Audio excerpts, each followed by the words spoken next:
What's up everyone, this Lion Sonic Fan here, and today we're going to be counting down my picks of my personal top 5 Resident Evil protagonists, which will start off this Resident Evil Marathon's arsenal of top 5s. Now, there isn't really any strict criteria for this list, as long as a character is devoted to stopping the evil creations of Umbrella, the Illuminados cult, Neo Umbrella, or whatever the heck it may be. With that said, let's begin the list. Coming in at number 5 is the Jill sandwich herself, Jill Valentine. Making her debut all the way in the original Resident Evil, which was released back in 1996, Jill has become a staple to the series and has made various appearances in the series since then. Jill is a perfect mix of pure compassion and a no-nonsense attitude. She's determined, focused, heroic, but most of all, caring of those around her. I don't know, there's something about an extremely caring hero who's absolutely not to be messed with is just something that I like. Naturally, similar to the other characters, she does mature and become extremely experienced as the series progresses.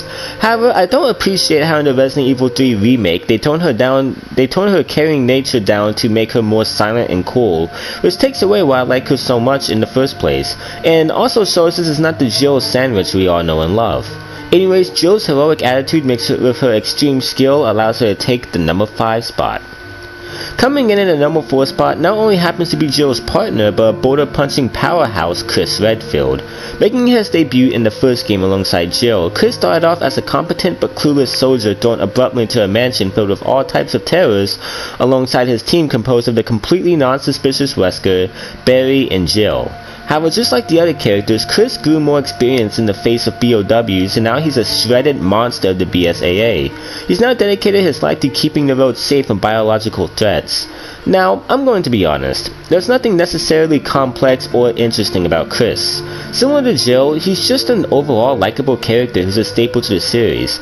The only things that put him above Jill is the fact that he's made more appearances, and also his rivalry with Wesker is one of my favorites, since Wesker is one of my favorite villains in the series.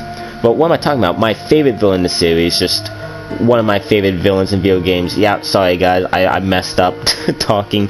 But yeah, that's why Chris comes in at number 4.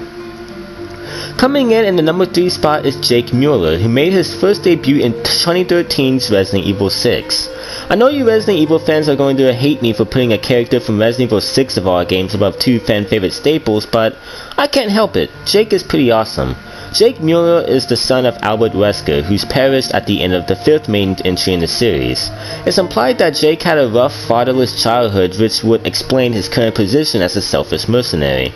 After the opening to Jake's campaign, it's revealed Jake has antibiotics in his body that could make a cure to combat the spread of a new virus, the C virus. However, Jake refuses to save the world unless he's compensated $50 million, which he's promised. Jake is distant, selfish, and irresponsible. However, as the game progresses, we see more of his caring side, which is only amplified by interacting with his pure-hearted partner, Cherie Birkin. By the end of the game, Jake is an entirely new person who is a complete contrast from his father, who was a selfish monster. In fact, this is heavily implied when Jake temporarily takes out the Ustanok in a way that's completely reminiscent of his father's death. In this line, "You say it. You know that, don't you? Thank you." is more powerful than you would initially think. Also, Jake is a really cool dude who's got a mouth on him like Leon, which results in some funny jokes, and makes Jake a likable douche.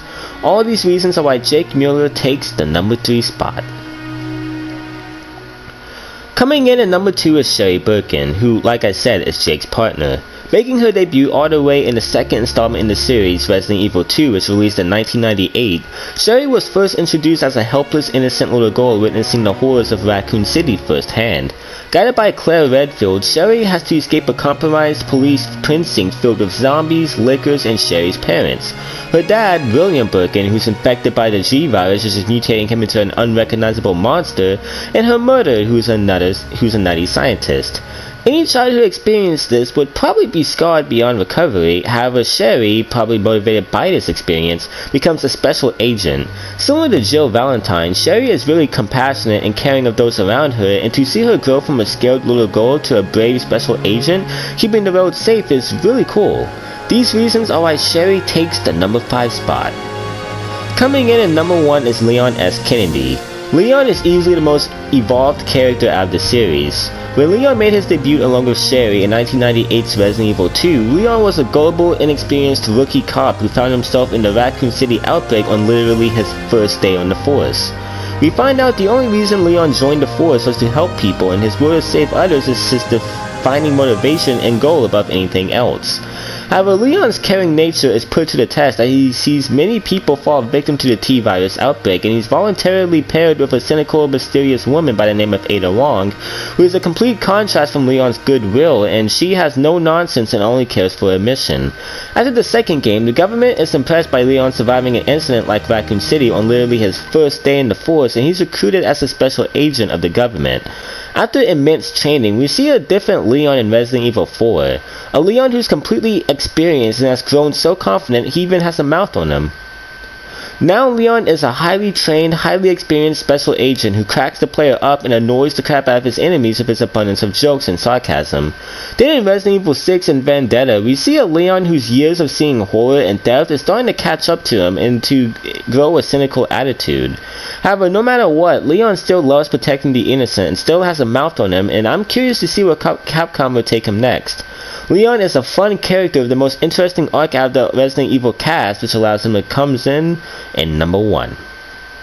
Well, that's it everyone. That is my top 5 Resident Evil protagonists. What about you guys? Who are your favorite Resident Evil heroes? Be sure to comment it down below. As always, if you like this top 5, please like, subscribe, and as always, I will see you guys next time.